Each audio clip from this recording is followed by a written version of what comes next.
नमस्कार, news state पर आप सभी का स्वागत है। मैं हूं आपके साथ शुभेंदु सिंह। आपके मुद्दे में आज बात करेंगे मध्य प्रदेश की, जहां बीजेपी ने अब की बार 200 पार का नारा देकर चुनावी शंखनाद कर दिया है और चुनावी रणनीति तैयार कर रही बीजेपी ने साफ कर दिया है कि इस बार रिकॉर्ड जीत दर्ज होगी। हालांकि इस कई सर्वे में पार्टी को कई चुनौतियां मिलती नजर आ रही है, लेकिन बीजेपी नेताओं का उत्साह कुछ और ही कह रहा है। और आज चर्चा इसी मसले पर कि अब की बार 200 पार या चुनौतियां पार। 200 के पार के नारे से कार्यकर्ताओं में क्या जोश भरा जाएगा? सत्ता में वापसी का भरोसा दिला पाएगी ये जीत? रिकॉर्ड जीत के ऐलान से संगठन क्या वाकई में मजबूत हो पाएगा बीजेपी का? कर्नाटक की हार से आखिर बीजेपी इतना बेफिक्र क्यों है? इन तमाम सवालों का जवाब तलाशेंगे। साथ में हमारे खास मेहमानों का एक पैनल जुड़ने जा रहा है, लेकिन सबसे पहले एक रिपोर्ट आपको दिखाते हैं।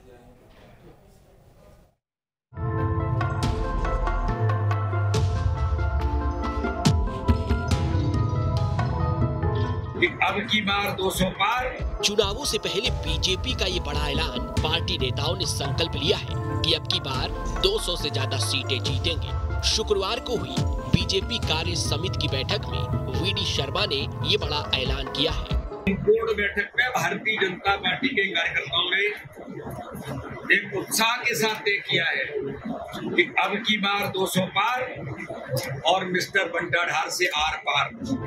वहीं प्रदेश के मुखिया शिवराज सिंह चौहान ने भी कार्यकर्ताओं को संबोधित करते हुए महाविजय का दावा किया है कि भारतीय जनता पार्टी 2023 में अब तक के सबसे विशाल और विराट बहुमत से चुनाव जीतेगी। 2023 की जीत 2024 की महाविजय का नया इतिहास रचेगी। अब तक हम 29 में से 28 जीते, इस बार लोकसभा की भी 29 में से मैं छिंदवाड़ा के 29 सीटें जीतना है। बीजेपी जहां रिकॉर्ड जीत का दावा कर रही है, तो वहीं कई सर्वे में बीजेपी की चुनौतियां कम नजर नहीं आ रही हैं। खुद बीजेपी के आंतरिक सर्वे में पार्टी की स्थिति डगमगा रही है। सर्वे में 40% विधायक निकले फिसड्डी। विधायकों के खिलाफ जनता में नाराजगी है। जनता के बीच सक्रिय नहीं है विधायक। 87 सीटों पर बीजेपी की स्थिति बेहतर है। सरकार बनाने लायक विधायकों के जीतने की उम्मीद है। चुनावों में बहुमत हासिल करना आसान नहीं है। कार्यकर्ताओं और वरिष्ठ नेताओं में नाराजगी है। सर्वे और रुझानों को भांपते हुए पार्टी ने कार्यकर्ताओं में जोश भरने के साथ खिसकती हुई जमीन को मजबूत करने की बड़ी तैयारी कर ली है। अब देखना होगा जनता इस दावे को क्या साकार करती है। Team news state. तो लंबे समय तक सत्ता में रहने के बाद एक बार फिर से भारतीय जनता पार्टी पूरी तरीके से अपनी जीत को लेकर के आश्वस्त है। 200 पार का नारा दिया है, लेकिन इस नारे का मतलब क्या है? क्योंकि पार्टी के इंटरनल सर्वे में भी कई सीटों पर बड़ी मुश्किल खड़ी होती नजर आ रही है। लेकिन उसके बावजूद ये बड़ा नारा, बड़ा टारगेट जो दिया गया, क्या वाकई में अचीव होगा? क्या इस टारगेट तक पहुंच पाएगी बीजेपी? इन्हीं सवालों के साथ जरा कार्यक्रम को आगे बढ़ाते हैं, लेकिन सबसे पहले आज के खास पैनल से आपको मिलवा देते हैं। हमारे साथ वरिष्ठ पत्रकार डॉक्टर सत्यप्रकाश शर्मा जी कार्यक्रम में जुड़ चुके हैं। बहुत स्वागत है सर आपका। भारतीय जनता पार्टी से प्रवक्ता डॉक्टर दुर्गेश केशवानी हमारे साथ कार्यक्रम में जुड़ चुके हैं। कांग्रेस पार्टी से नेता अब्बास हफीज हमारे साथ कार्यक्रम में जुड़ चुके हैं। सभी का बहुत स्वागत है। लेकिन दुर्गेश केशवानी जी, आपसे ही शुरुआत कर रहा हूं। एक बड़ा नारा दिया जाता है, एक बड़ा टारगेट रखा जाता है, ये कहा जाता है कि इस बार 200 के पार। इसके पीछे का आधार क्या है? क्योंकि बार बार पॉलिटिकल पंडित, कांग्रेस पार्टी के नेता ये सवाल भी उठा रहे हैं कि साहब, पार्टी का जो इंटरनल सर्वे होता है उसमें कई सीटों को लेकर बड़ी मुश्किल होती है, लेकिन 200 पार का टारगेट ये बड़ा है, और इस टारगेट को अचीव करने के लिए क्या बड़े फैक्टर आपको नजर आते हैं?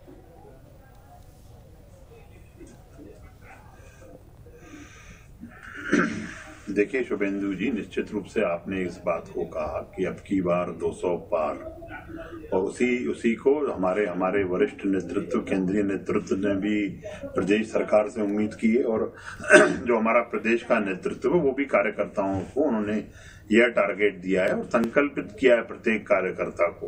क्योंकि हम भाजपा संगठन आधारित पार्टी, और हमारा जो कार्यकर्ता, देवतुल्य कार्यकर्ता है, उन्होंने मुट्ठियां मींच कर इस संकल्प को लिया है कि अब की बार जो हमारा वरिष्ठ नेतृत्व बोल रहा है, प्रदेश नेतृत्व बोल रहा है, उसको लेकर हम जनता के बीच में है। और जो उन्होंने कहा है कि अब की बार 200 पार, उसको चरितार्थ करना है। उसके पीछे कारण भी यह है शुभेंदु जी कि हम विश्व के सबसे बड़े दल हैं, और अनेकों अनेक कार्यकर्ता उन्होंने उस 15 महीने की कमलनाथ सरकार देखी कि जिसमें न तो बिजली मिल पा रही थी, न पानी मिल पा रहा था, न ही सड़कें दुरुस्त थी। हम आपके ही चैनल्स पर बैठकर इन सब चीजों को डिबेट में उन चीजों को लेकर बात करते थे। तो कार्यकर्ता ने देखा है कि मध्य प्रदेश को अगर 15 महीने में गर्त में धकेलने का काम किया तो कमलनाथ ने किया है, और कमलनाथ जी मध्य प्रदेश के सबसे असफल मुख्यमंत्रियों में से रहे। तो इसलिए आप जो अपनी पार्टी का भी बोझ नहीं संभाल पाए, इसलिए प्रत्येक कार्यकर्ता जो हमारी ताकत है वो हमारा देवतुल्य कार्यकर्ता है, वो हमारी प्रदेश सरकार की जन कल्याण की नाकामियां हैं उसके आधार पर आपकी 200 पार का नारा दे रहे हैं।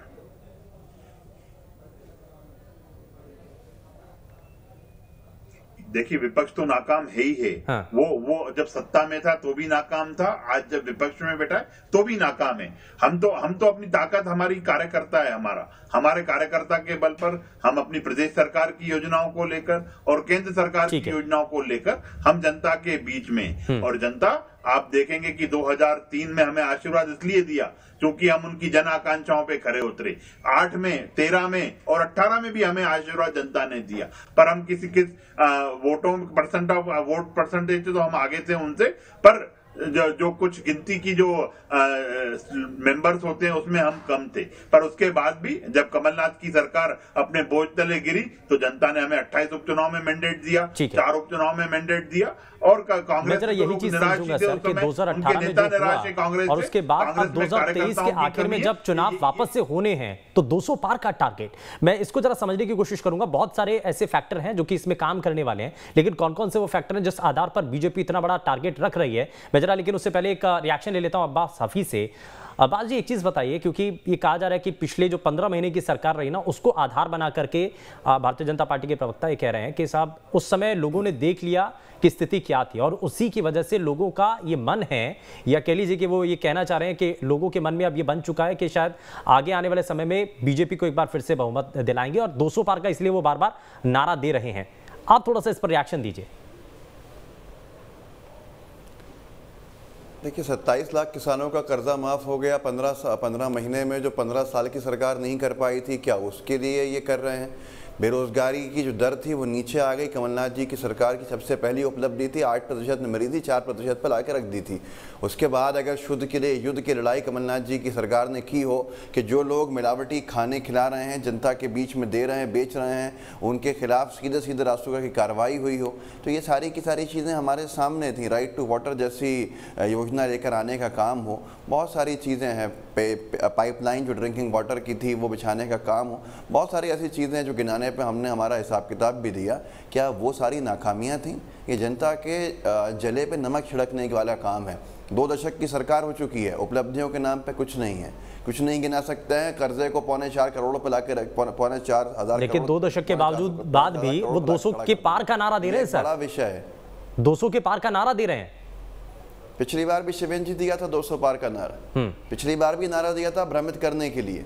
पिछली बार अमित शाह जी आए थे, मुझे अच्छे से याद है, 2018 के चुनाव, हम सब यहाँ थे, आपका चैनल भी मौजूद था, 200 पार का नारा देके गए थे, बड़ी बड़ी बातें करके गए थे, जनता ने उसके आधे पे लाके रख दिया था। जनता बहुत जागरूक है, जनता हिसाब किताब मांगती है, ये नारेबाजियाँ दे रहे हैं उनको। अरे जनता को आपने बेरोजगारी का नारा दे दिया कि हर घर में बेरोजगार हो, मजबूर कर दिया जनता के, हर एक व्यक्ति को परेशान करके रख दिया, हर एक व्यक्ति को कर्जदार बना के रख दिया।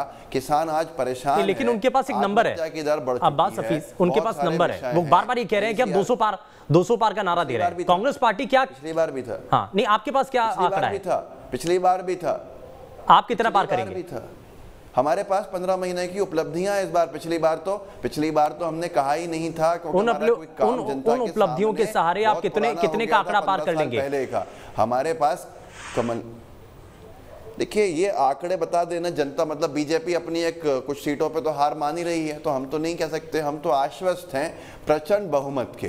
प्रचंड बहुमत हमें मिलेगा, कैसे मिलेगा? जनता ने हमें आश्वस्त किया हुआ है, और ये नंबर बता देना तो ये झूठी बातें होती हैं। 200 पार उन्होंने पिछली बार। ठीक है, दुर्गेश जी कुछ कहना चाह रहे हैं, जरा जल्दी से एक रिएक्शन, उसके बाद मैं सत्यप्रकाश जी आपके पास आता हूं। दुर्गेश जी जरा जल्दी से जवाब दीजिए।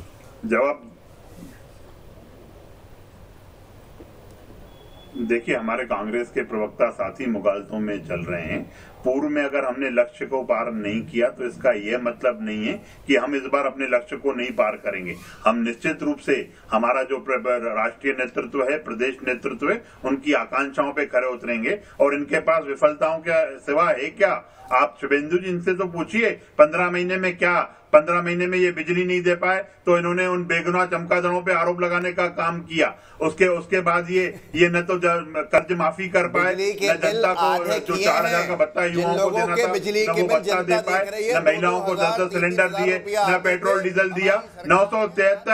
973 वचनों में से एक वचन पूरा नहीं कर पाए आप लोग और अब सत्ता में आने का सपना देख रहे हैं आप। आपने प्रदेश की जनता को परेशान कर दिया अब्बास जी। आप सड़कों के लिए परेशान करने लग गए, पानी की व्यवस्था नहीं कर पा रहे थे आप बिजली की व्यवस्था नहीं कर पा रहे थे। और आपकी प्राथमिकताएं क्या हो गई सरकार में आने के बाद? आपकी प्राथमिकता हो गई आईफा अवार्ड कैसे किया जाए मध्य प्रदेश में, आईटा अवार्ड कैसे किया जाए, कैसे बंगलों में रंगाई पुताई की जाए, कैसे गांजे की खेती की जाए, कैसे आबकारी अधिकारियों के साथ बैठकर आबकारी के जो हमारा टारगेट कैसे कमलनाथ जी पूरा करेंगे। ये इनके मंत्री शुभेंदु जी मंचों से बयान देते थे कि कमलनाथ जी देसी विदेशी की व्यवस्था कर रहे हैं। जनता इनको अच्छी भली बात समझ चुकी है और इस बार ये डबल डिजिट 200 के पार का आधार क्या? मैं जरा इस बात को समझने की कोशिश कर रहा हूं और जरा लोग भी ये समझना चाहते हैं कि 200 पार का अगर नारा दिया जा रहा है तो उसके पीछे आधार क्या है? कौन से वो बड़े काम है जो कि बीजेपी को एक बार फिर से वापस सत्ता में वापस लेकर के आएंगे? सत्यप्रकाश शर्मा जी को जरा जल्दी से जोड़ लेता हूं।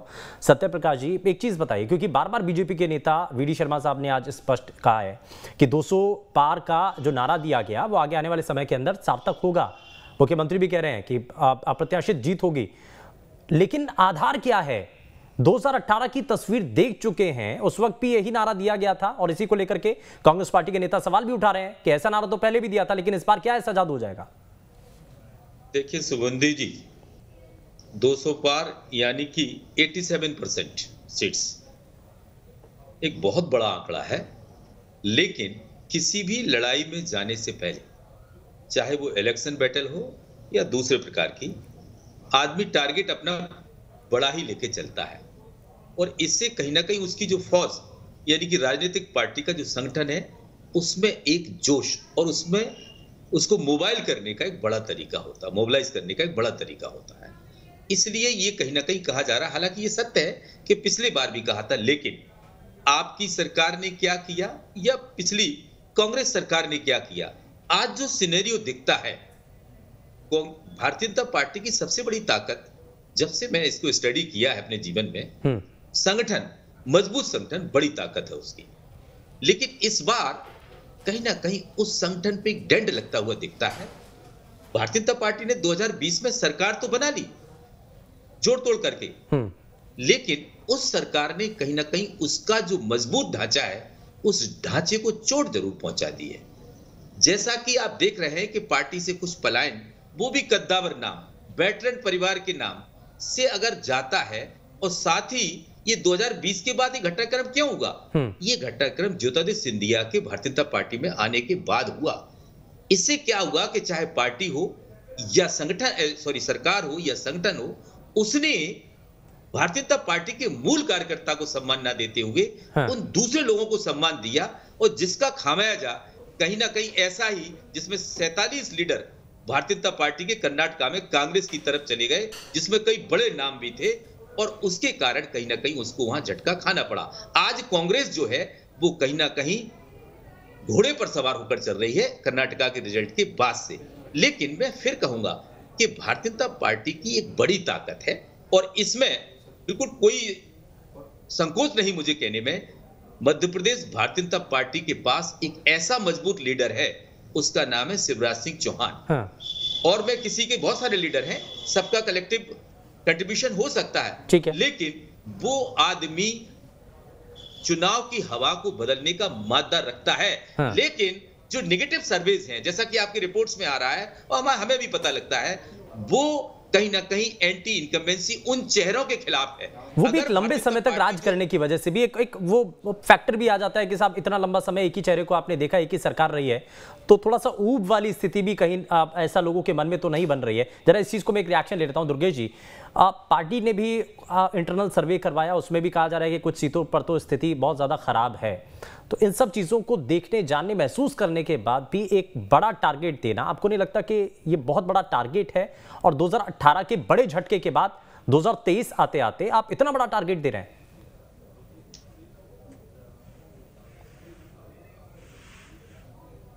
देखिए शुभेंदु जी, कहीं कोई टारगेट वाली बात नहीं है।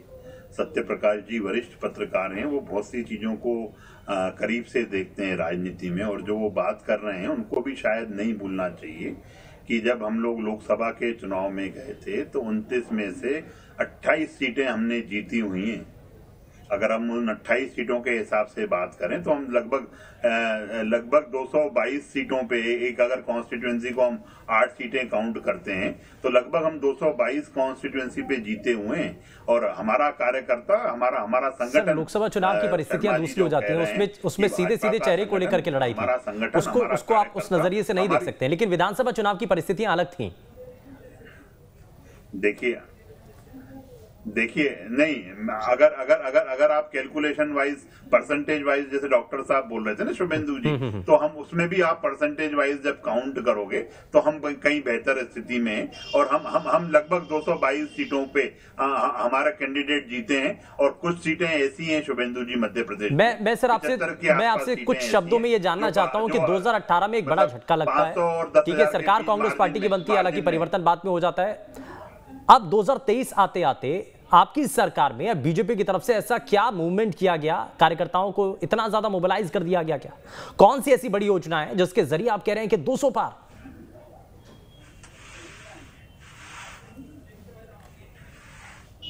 देखिए योजनाएं तो विकास का, देखिए जनता जब आपको आशीर्वाद देती है ना शुभेंदु जी, तो 2003 में जब हमने संकल्प जो लिए थे वो हमने पूरे किए, तो जनता ने हमें जनादेश दिया 2008 में। 2008 में जो जनता की जन आकांक्षाओं पे जब हम खरे उतरे, तब जनता ने हमें अब आशीर्वाद दिया 2013 में।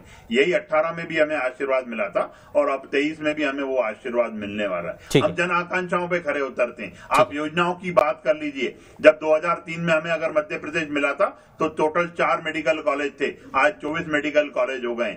सिंचाई का रकबा 4.5 लाख हेक्टेयर हुआ करता था, आज कृषि कर्मण में हम पूरे विदेशों में भी अपना नाम चल रहा है। शरबती वो हमारी गेहूं वगैरह सब आइटम हमारे इतने सारे बाहर जा रहे हैं। कृषि कर्मण में हमने अवार्ड बीजेपी 200 पार, इंफ्रास्ट्रक्चर की बात, कांग्रेस के लिए तो बचा ही कुछ नहीं। 30,000 किलोमीटर बनाते थे, हम 3 लाख किलोमीटर बना रहे हैं। तो हमारे साथ तो हमारे पास विकास है जो हमने। ठीक है दुर्गेश जी, ठीक है, मैं वापस लौटता हूँ सर, मैं वापस लौटता हूँ जरा। 2018 हाँ अब्बास जी बताइए। जब हम 2018 और हमारी ताकत हमारा कार्यकर्ता है, हमारा तो विपक्षी दल हमारे संगठन के बारे में की बात करते हुए ये चलते हुए आगे आए थे। 13 इनके मंत्री 30 में से चुनाव हार गए थे, और यही जो विचलित करता है बीजेपी को, आज भी ये बात विचलित कर रही है कि आने वाले समय में परिणाम अच्छे नहीं है। इनके इंटरनल सर्वे बढ़ नहीं रहे हैं, जिनकी पोजीशन अब जनता के बीच में 50-70 के आगे जाने की नहीं है, और 200 पार का नारा सिर्फ कार्यकर्ता को उठाने के लिए दे रहे हैं। और कार्यकर्ता के साथ साथ मैं बता देता हूँ आपको, ये लोग सिर्फ और सिर्फ लोगों को चमकाने का काम करते हैं। सरकार के बंद आपको डिस्टर्ब नहीं है, तो विमान व्यक्ति PhD होल्डर और डॉक्टर था, आप कम से कम हमें बोलने दीजिए। हमारे समय के ऊपर पिछली बार की सत्ता से बाहर हुए, इन्होंने कृत्य किया। कृत्य क्या किया? सरकार को इन्होंने गिराने का काम किया। लोकतंत्र के अंदर वो कृत्य किया, जनता ने वो पुनः स्थापित किया। स्थापित किया कर्नाटक में। कर्नाटक में मैंडेट स्थापित हुआ, यही चीज मध्य प्रदेश में हुई थी, और मध्य प्रदेश में पुनः स्थापित होगा। 2 दशक के मुख्यमंत्री कर्नाटक पुनः स्थापित होगा। 2 दशक के मुख्यमंत्री कर्नाटक की कांग्रेस की घोषणाओं को और एग्जीक्यूशंस को कॉपी करने के अंदर लगे हुए हैं, और सीधे तौर के ऊपर ये प्रमाणित करता है कि आज भी अगर घोषणाएं की जा रही हैं, आज भी अगर योजनाएं बनाने की मजबूरी बन गई है 2 दशक के बाद, तो उपलब्धि आपके पास कुछ नहीं है। चुनावी साल के अंदर योजनाएं बनाइएगा, जनता समझती है। जिस बेरोजगार को 2 दशक तक नहीं देखा है, उसकी चिंता सताने लगी है आज चुनाव आते समय। जिस महिला को, जिस बहन को 2 दशक नहीं देखा, नहीं अब्बास हफीज, लेकिन आप भी तो उसी रास्ते पर चल रहे हैं ना। उधर मुख्यमंत्री की तरफ से, सरकार की तरफ से लाडली बहना का ऐलान कर दिया जाता है, आप कहते थे नारी सम्मान, नाम बदल करके या राशि बढ़ा करके, आप भी तो उसी रास्ते पर चल रहे हैं ना। हमने 17 जनवरी को कह दिया था। शिवेंद्र जी बहुत अच्छी बात, शिवेंद्र जी बड़ी अच्छी बात कही आपने, बड़ी अच्छा सवाल पूछा। हमने 17 जनवरी को कर्नाटक में घोषणा करी थी महिलाओं को ये सम्मान राशि देने की 2000 रुपये की। अब यहाँ मध्य प्रदेश में अलग परिप्रेक्ष्य है, खजाने को देखते हुए हमारा पहले से था 1500 रुपये देने का, इन्होंने तो उसकी नकल करके जल्दबाजी के अंदर लाया। अगर इनको लानी होती तो इनके पास बहुत लंबा समय था, ले आते। लेकिन मैं सिर्फ इतना कहूँगा, कमलनाथ जी ने एक बात कही है जो बहुत महत्वपूर्ण है, इस चुनाव की रूपरेखा तय करती है। वो ये है शिवेंदु जी कि ये चुनाव भरोसे के ऊपर है, ये चुनाव विश्वास के ऊपर है। उस चेहरे पर विश्वास जनता नहीं कर रही है जिस चेहरे ने 24,000 घोषणा। लेकिन 2018 के समय 2018 के बाद सरकार बनी, लेकिन पार्टी के कुछ नेता भरोसा नहीं करते हैं, सवाल उठा देते हैं, दूसरी पार्टी में चले जाते हैं, तो वहीं से तो सवाल उठ जाता है। खैर मैं वापस लौटता हूं, जरा मैं सत्यप्रकाश शर्मा जी को इसमें जरा जल्दी से जोड़ देता हूं। सत्यप्रकाश सर, टिकट बंटवारा ये वो समय होगा जब दोनों राजनीतिक दलों के लिए बड़ा मुश्किल होगा, क्योंकि अभी से शुरुआत हो चुकी है। दीपक जोशी जैसे नेता जो कि दूसरे पार्टी में जा चुके हैं, ये बड़ा चैलेंजिंग हो जाएगा दोनों पार्टियों के लिए। मध्य प्रदेश की सबसे बड़ा राजनीतिक दल में से एक से अगर आपने ये कहा है तो सुनिए ना, आप उसका जवाब लीजिए। हाँ, अच्छा बताइए अब्बास जी, जरा जल्दी से बताइए। सरकार गिराई जाती है और जिन लोगों को तोड़ा जाता है उनको बिना विधायकी के मंत्री बनाया जाता है इस प्रदेश के अंदर, और ऐसे दौर में सरकार गिराई जाती है जब कोरोना काल से मध्य प्रदेश गुजर रहा था और उन लोगों को पुरस्कृत किया जाता है, चुने विधायकों को नहीं, बल्कि जिनके विधायकी भी नहीं थी उनमें से 5 मंत्री बनाए जाते हैं कुल 6 मंत्रियों में से। ये मध्य प्रदेश की सरकार की हैसियत थी। जनता को स्वास्थ्य मंत्री नहीं दिया गया क्योंकि सरकार गिरा दी गई थी। नहीं सर, शुरुआत में सबसे पहला तो सवाल यही है ना कि पार्टी के भीतर की बात बाहर क्यों चली जाती है? पार्टी के कार्यकर्ता नेता अगर नाराज थे तो उसको पार्टी फोरम पर ही सुलझा लेना चाहिए था ना, बाद में दूसरे राजनीतिक दल में जाने की जरूरत ही नहीं पड़ती। खैर मैं थोड़ा सा आगे बढ़ता हूं, समय थोड़ा सा कम है। सत्यप्रकाश जी को जरा जल्दी से जोड़ता हूं। अब ठीक है सर, अब्बास जी मैं वापस लौटता हूं जरा। सत्यप्रकाश जी अब बताइए कि ये टिकट बंटवारा ये बड़ा चैलेंजिंग होगा दोनों राजनीतिक दलों के लिए। शुभेंदु जी देखिए, जितना कि आज का जो सिनेरियो दिख रहा है, भारतीय जनता पार्टी कड़े फैसले लेने में बड़ी माहिर पार्टी मानी जाती है।